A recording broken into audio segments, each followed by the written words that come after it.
Great morning, great morning, great morning. I am Nicole D. Jones, and I am just happy and grateful for another day. I'm happy and grateful for life. I say it every week. I don't take days for granted. I don't take life for granted. I don't take you for granted. So I'm happy and I'm grateful for you. And I'm going to remind you that you are healthy, you are wealthy, you are prosperous. Everything your hands go to touch, it must, it shall, and it will manifest, prosper, and grow great things because you are great. You're created out of greatness. So that makes you great. Okay? I keep telling you, life is simple, but what's simple to do is also simple not to do. We are triune beings. We're a trichotomy with spirit, with soul, wrapped in this flesh, walking through this journey to our eternity. All right? So, Meal Prep Monday, and thank you for those who reached out to me last week when I canceled. I literally had no voice. Um, I don't cancel if I absolutely unless I just have to. So, thank you, thank you, thank you. Also excited for those of you who are going to be joining me for the Unapologetically Me retreat. It is this Friday. So, yay to that. I'm excited. We're going to spend a weekend together. Anyone who is not able to attend but would like to donate, please do. The venue's covered, the chef is covered, the massage therapist, everything is covered. However, I would like to sow into the women. So anything you can do will be a blessing. You can Zelle info at IamNicoleDJones.com or Cash App I am Nicole D. Jones. I appreciate it. Your sisters will appreciate it. It's going to be phenomenal either way, but I bless you and I thank you if you can.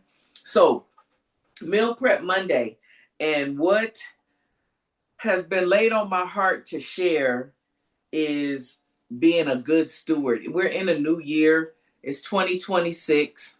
And, I tell you all the time that I believe that if we learn to steward our soul, steward ourselves, we can steward everything that comes with us. There are things that are just law, they're principle, okay? We're sons of God, no gender, all right? And I feel like where we lack, because it's 2026, 2025 was the best financial year of our life, all right? It, period. 2026, I believe, is the year that we're going to reap the harvest of our labor for 2025. I believe that if God told me 2025 was the best financial year of our life, 2026, I do believe that we will walk out our health, our wealth, and our prosperity because wealth comes from within. When you look at it, and I believe financial is a part of it, when you look at that, that's just a tool because we've done the hard work. Okay, last year we did the hard work, all the years that we've been doing this. So, in the beginning of 2026, as we're writing the vision, we make it plain, we do all these things. I'm trying to log back into my phone. I want to remind you to be a good steward over your soul. Okay? What we're responsible for is our soul. We have a spirit with a soul wrapped in flesh. We war in our soul. Okay? So our spirit is who we are, it's our original DNA. Our flesh is the shell that holds our soul. Our soul is what we wrestle in. If we could learn to be a good steward over our soul, then we will not only receive the blessings that we have in store for us on this journey, we will be able to contain it because our capacity will be able to hold it and will be able to reproduce it. All right? That's what blessings are. That's how your cup overflows. So here's the thing. What do I want you to steward? First and foremost, you got to be a good steward over your mind, right? As a man thinketh in his heart, so is he. It's the book of wisdom, Proverbs 23:7. What does that mean? Well, what am I saying? You got to understand that negativity, it comes through in our mind when we have unfiltered thoughts. Okay? It's when our thoughts are not filtered. So when I say steward your mind, when you start feeling like, or you notice that negative thoughts are coming in, or you're like in this mental loop where maybe you're stuck on something negative that someone may have said to you, you're reliving traumatic times of your life.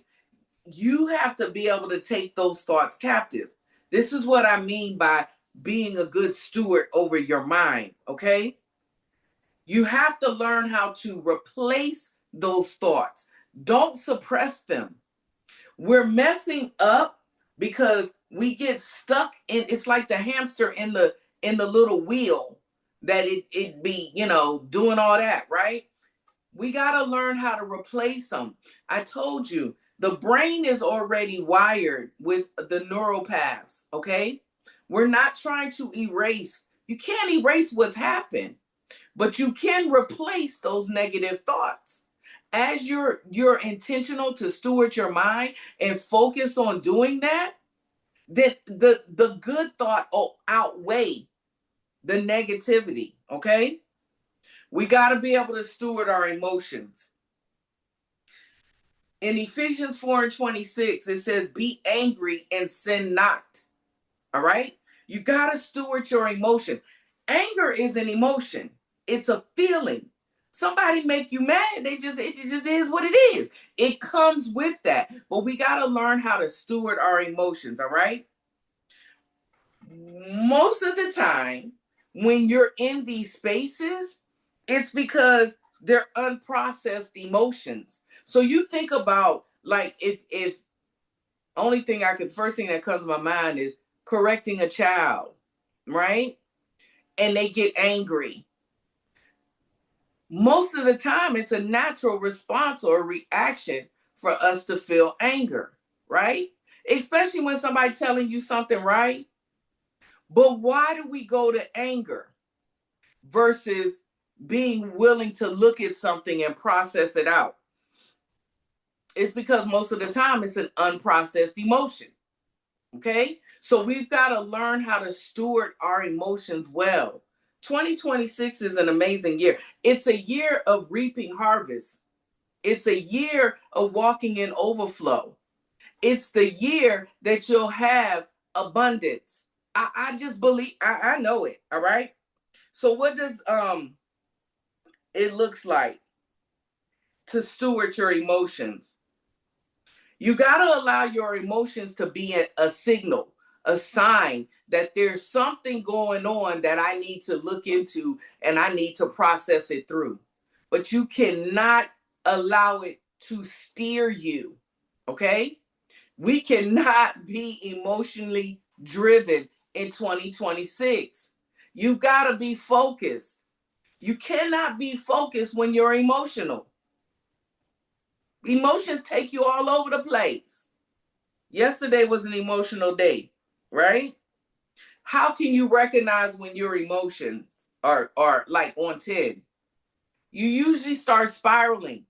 Like when you feel like you just like spiraling, or you going into, for me, I feel like I'm like jumping in this rabbit hole and I just can't bring myself out.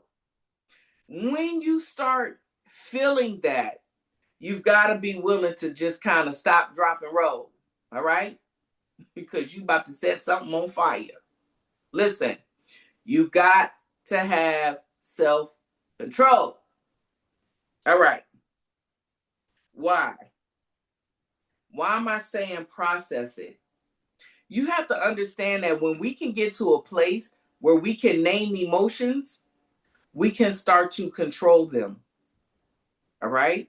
So if you're the person that when someone says something to you, you immediately get angry, you got to figure out why. Why can't you receive what somebody is telling? Why is it hard for you to take correction? You got to process that.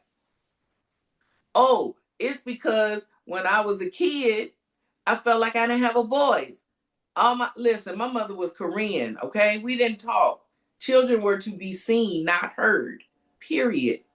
So sometimes if someone's trying to tell me something, I go into that and I take it so personal. I yesterday I took some stuff so personal because it's like I just did. But I had to take the time to stop and recognize where that came from, name that emotion, and walk through it so that peace would stay my portion. This is what I mean by stewarding, being a good steward of your emotions, okay? You got to steward your mouth. You got to steward your language and your tone. Hold on. Who's up? Lay down. I'm talking about the mouth. I have to talk to him like that. I can hear him chewing something and it does not sound like his toy. But you have to steward your mouth, right? Death and life are in the power of the tongue. That's Proverbs 18 and 21. So negativity can grow where there's a careless mouth. When you flip it at the mouth, you can't expect a positive response. When you're nice, nasty, you get bopped upside your head, you wonder why. I got a hand problem. So listen, how do we steward our mouth well? For me, I'm a venter.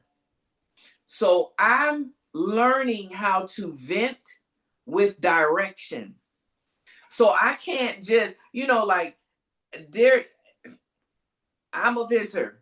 So I would just blah and blurt out every way that I felt. They were just unfiltered thoughts. They were facts, they were true, but they were reckless. Okay? You have life and death in your tongue. In your venting, you can kill. If you killing, stealing, and destroying, you look more like Satan, not like. Okay. So listen, you don't want to vent without it having a direction. This is why you got to be able to control your emotions. We should be mature enough at this point in our life where we can articulate how we feel. And the parts that we cannot articulate in a healthy way, we need to learn how to rest our lips. That's stewarding your mouth, okay? Okay. Steward your environment. You got to set boundaries. 2026, you must have boundaries. Proverbs 4 and 23 says, guard your heart. So not everyone and everything deserves you. Let me say that one more again. Not everyone, not everything deserves to have access to you. You've got to set boundaries, healthy boundaries. If you can't be the best version of you unapologetically, you can't be the best for someone else. You can't help somebody if you need help. So you gotta steward your environment. You gotta set healthy boundaries, all right? So what does that mean? When you're talking to someone and that conversation leads you to trauma, leads you to negative thoughts, you gotta shut it down. Every conversation does not need to be entertained. No is a complete sentence, respectfully. Okay? You got to discern. We all have discernment. Bubble guts, butterflies, that feeling you get, the ooey, whatever. You got to start listening to it. You got to start trusting your discernment. How do you begin to trust it? You got to learn. You got to spend time with who created you. When you spend time with who created you, you begin to understand you. You do know you don't know you, right? We all learning ourselves. We're a mystery. We're created from mystery. Okay. Listen. Things that drain you, Debbie Downers, Like, you see the phone, you see the name come on the phone, and you're like, don't want to answer this. All of that. Boundaries. And I'm not saying you have to cut people off, but what I am saying is you've got to know you to a point where you know where to stop. Satan wants to kill, steal, and destroy you, and no one is exempt. He don't sleep. He ain't got nothing but time. If he can wear you out, he will. Steward your vision. Colossians 3:2. Set your affection on things above. If there's no vision, negativity can come in. This is why you got to write the vision and make it plain. Boundaries, so that those around you that see it can take it and run with it. Because at its appointed time, it shall, it will, it must come to pass. This is why all of this is collective, okay? You've got to have vision. You are purpose. So everything you do has a vision. You got to tap into it. When you don't have clear vision of what it is you're trying to accomplish and or do, it leaves a door open. It leaves a portal, a gate, whatever. It's room for negativity. It's room for people's thoughts and opinions. It's room for self-sabotage. It leaves room for that. Okay? So you have to have vision and you have to know how to steward it.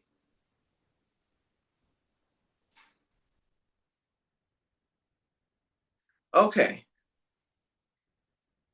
What am I saying? Level up. It's 10:22. 2026. Excuse me. Level up for you. Show up for you. Be your number one fan. Be the loudest cheerleader for yourself. Understand that you are worth being protected. Okay? You've got to see you as a son to Jehovah. Okay? I'm a son of God. Why do I say that? Because if you can really identify with who you truly are and whose you truly belong to, you'll stop hurting yourself. You'll stop allowing people to say and do anything with you. You'll understand that you're the prize. And this is the beautiful thing about it. The reason I say do it unapologetically through a posture of submission and humility, never arrogance and pride. When you come into a realization that Abba Father, see, sometimes it's hard for us to understand how loved we truly are because in this journey, we may have not been loved the right way. Okay? My dad loved me. I love my dad. But my father was a military man. He was strong in stature. He was not nurturing. Okay? It wasn't until I literally forced myself on him that I would get the I love you. Now, of course, as he got older, he was more affectionate. All right?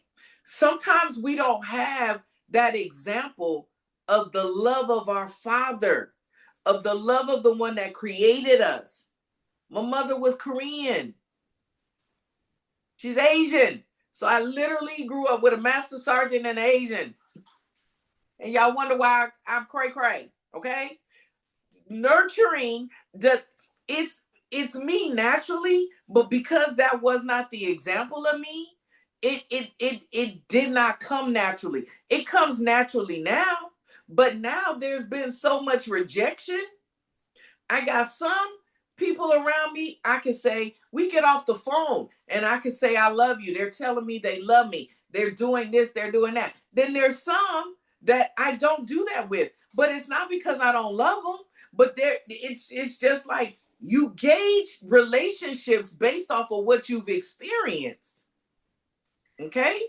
I love my sister, blood sister, but we don't say I love you every time we talk. Not because we don't, but that's just not it's foreign. But then I could have a friend that every time she get off the phone with me, she's like, I love you. I'm like, I love you too. You've got to know. This is why you've got to know God for yourself. Does he chastise? Does he correct? Yes. But he's also a loving father. So even if we did not have it naturally, the more you know him, the more you know you.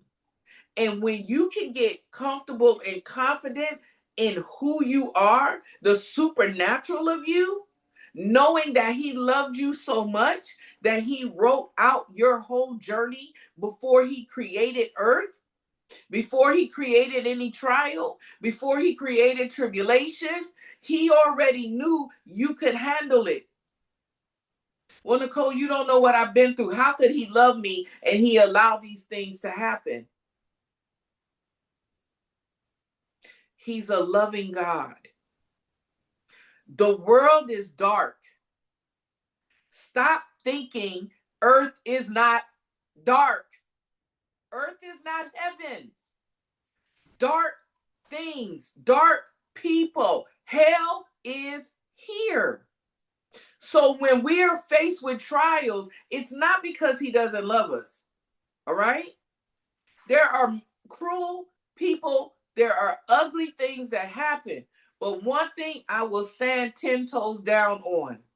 This journey happens for you, not to you. And whatever has happened, you are strong enough to realign, to conquer, to love the hell out of whatever it was and still be able to pour out. And there is a reward for you. Long life is your portion.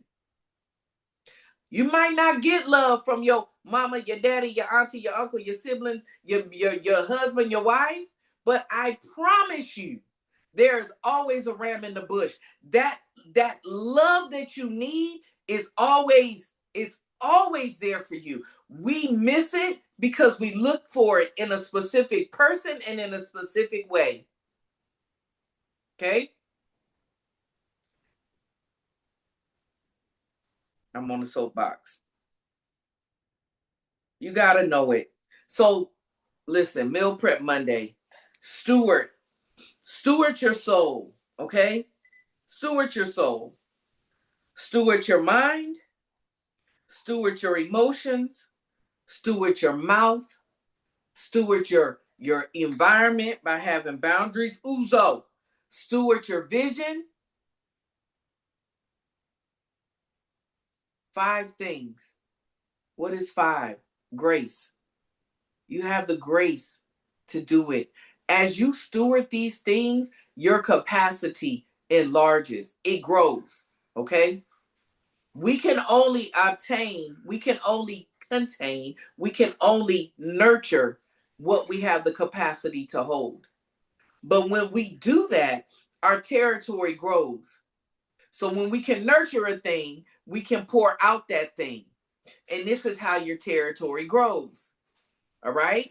When you've been through something and you can name it, you can name that emotion, you can work through it with your accountability. You can know that your glass is still half full, never half empty. Do you not know that you can go and you can pour out in that same place and be a light and a help to someone? That's increasing your territory. Okay? I had a brother that was executed, lethal injection, death row. That is not a sad season in my life. I saw the hand of God.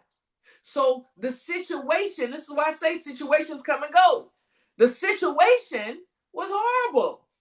But the light of Christ, I can literally go and have compassion for both sides. I understand both sides of the coin. I can empathize. I can sympathize. I understand that it's the system that's flawed. Okay? All right. It's 10:30. So listen, I want you to declare, I steward my mind, my emotions, my words, my environment with wisdom. I do not partner with negativity. I manage it with truth, with clarity, and with grace. I want you to stay focused. I want you to stay humble. I want you to stay positive. Be the best version of you unapologetically, because no one else can do it. And you are relevant. You are necessary. You are needed. And you're needed more than just from your friends, family, and your enemies. The world needs you. Your name will be left in this journey because you are purpose. All right. So again, for those of you guys who are participating in the retreat, I will see you on Friday. Anyone who wants to donate, Zelle info at IamNicoleDJones.com, or you can cash app I am Nicole D Jones. All right. Again, I am Nicole D Jones, and I want you to continue to have a fantabulous rest of the day. Smooches.